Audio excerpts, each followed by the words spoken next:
Welcome back to another installment of the Blue Hub Highlights, proudly sponsored by Blue Hub Nutrition, located at 1116 Old Las Casas Road, right across from the Murphy Center. So fuel up with their Herbalife teas, shakes, muffins, and protein balls, all crafted to help you stay energized and ready to perform. They're open Monday through Saturday, so be sure to follow Blue Hub Nutrition on Instagram and Facebook at Blue Hub Nutrition and stop by to support a local favorite. Thanks for tuning in today. The Blue Raiders were victorious last night in their Conference USA opener against preseason number 2 Kennesaw State. A big win for the Blue Raiders. I'm so happy that you're here to recap all of that, and I don't want to waste any time because there's a lot to unfold from last night in the Murphy Center. Let's start our replay off with some individual highlights, starting with the man of the evening. Kamari Lands scores a career-high 24 points and a career-high 9 rebounds, really getting it done on both ends, as you see him hitting that 3 right there. And as I talked about getting it done on both ends, this possession tips this ball. Oglesby gets the steal, who finds him in transition, getting all the way downhill with the left-handed layup. And then a slight break here in the Lands highlights to talk about Jaw Carter, who got hot here late in the first period. Shot clock winding down in the corner, hits a big 3 there. The next offensive possession, they didn't learn their lesson, leaving him open on the right-hand wing. Hits another deep 3, but we all know Jaw has special abilities down low, isolated on the left side, takes this man all the way down, and I don't know how he gets this layup off with the right hand over 2 defenders, but that special scoring talent that Jaw Carter has that very few other people do have. But back to the Land show here, gets the ball low in the post, gets his defender off his feet, and is able to float it up and over, and that really caps off a strong first half, but that was not it for Kamari on Wednesday night. Here, we're going to get that 3 ball going in the second half. His defender tries to go under that screen and leaves him wide open for the 3. Later in this possession, a slip screen by Loof puts his defender on the spin move and finishes the tough layup with the right hand. Later, some 1-2 action with Torrey Alston, and he hits a deep 2. Put a lot of people in confusion there if that was a 3 or 2, but they scored it a 2. A nice, tough shot from him. Now, another individual performance. Torrey Alston sets a Conference USA high for blocks in a game this season with 6. And the young man covered a lot of ground, played a lot of really good help side defense. Here you'll see him cover that ground into the corner and gets a finger on it off the backboard and then gets the jump ball. But later, again, this help side defense, not his man, but helps Loof out there and gets the block and gets the Raiders going into transition. Later on down here, Braden Liu had himself a good game, but Torrey Alston says no, sir, on that one. And then our final block here affects that shot. Ill-timed jump from Luka, but don't worry, Torrey's going to save you there with another block out of bounds. Great game from that young man. Once again, got to thank our sponsor for today, Blue Hub Nutrition. If you're feeling festive, grab a Holly Jolly tea from Blue Hub. It's got raspberry, pomegranate liftoff, watermelon, and berry all coming together for that perfect winter pick-me-up. So thanks again to Blue Hub Nutrition for sponsoring today's highlights, and make sure to visit them at 1116 Old Las Casas Road and follow their socials on Instagram and Facebook at Blue Hub Nutrition. Let's get back to those highlights. If you didn't already know Simeon Cottle, you definitely will by the end of this season. He was the CUSA preseason player of the year, and it is what makes last night's performance on the defensive end so special. A guy that averages 20 points per game and one of the top 50 scorers in the country. And what the Blue Raiders were able to do to him last night, it was make him extremely, extremely uncomfortable as we roll through these highlights. I bet you didn't think we'd get a lot of defensive highlights, but you have to. And a team that averages over 90 points per game gets held to just 67. And a lot of that has to do with how they disrupted Simeon Cottle.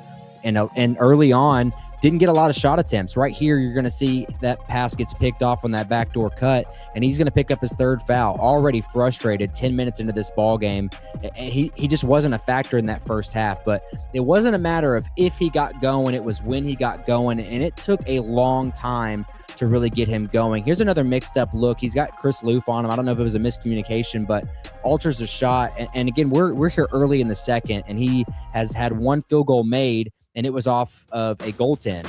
So never really got comfortable. The Blue Raiders mixing up looks here. Another 2-3 zone look. Deep 3 doesn't go in for him. Later on, off of a baseline inbounds. He tries to get downhill. The refs let him play, and Trey Green did a great job being physical, staying tough in there, and not picking up any fouls and giving him an opportunity. Another shot in rhythm that just didn't go for him. And I know he's fighting a little bit of an ankle injury that's been nagging him for a couple years, but this young man just seemed out of it. And I have to give credit to guys like Trey Green who put in a lot of effort and energy into keeping him down last night. Here's another one, wide open three in rhythm that doesn't fall for Simeon. Later on, Trey Green on him. We're going to get the switch over to Torrey, a deep three. Torrey just has that effect on some shooters with his length. But let's get down to the final 2 minutes of this basketball game. I'm pulling up this first highlight because I just want to take a second to highlight Chris Loof, a guy that played really good defensively last night, didn't have his moments on the offensive end, and prior to this shot I'm about to show you, actually airballed a three. But the confidence that this young man had to take this shot in this moment, a 2-point game, the offense had gone really stale, and he drills this three to make it a 5-point game. Big hats off to him and that confidence. It just speaks volume to what this team is about, that he had the confidence to even shoot that shot. But I'm petty enough that I would love to go over this play. Luckily, it didn't affect the game too much, but this is one of those things about officiating that I'll use this platform to just say that this can't happen in late game situations. Kennesaw State hits the free throw, makes it 6-7. The kid on the sideline is going bonkers. Maybe that's what distracts this baseline official, but he's going to give us 4 arm pumps and call a 5-second violation, even though Kamari's asking for a timeout. I know Nick McDevitt on the other side is calling for a timeout. And if you watch back with me here, he's going to only pump his arm 4 times, and they're going to get a 5-second call. And I understand that's not official. Arm pumps mean nothing in the realm of what is a true 5-second call violation. So, like I said, I am petty enough that I will make this official. So let's give the official benefit of the doubt. The second Kamari gets both feet down, we're going to start a 5-second timer. 1, 2, 3. We're asking for a timeout at 4 seconds, and you will see this official at 4.1 hold his hand up for a 5-second call. Not even close. Not even close. And luckily that didn't matter. Kennesaw State did get the possession next, and the Blue Raiders play really good defense here, of course, on none other than Simeon Cottle. Kamari Lands with a big-time help side defense affects that shot, and the Blue Raiders have a chance with a 1-point game in 21 seconds after getting an offensive rebound. They inbounds it, luckily, to Sean Smith. This guy is cool as a cucumber in these types of moments, and I actually really like this shot that he takes.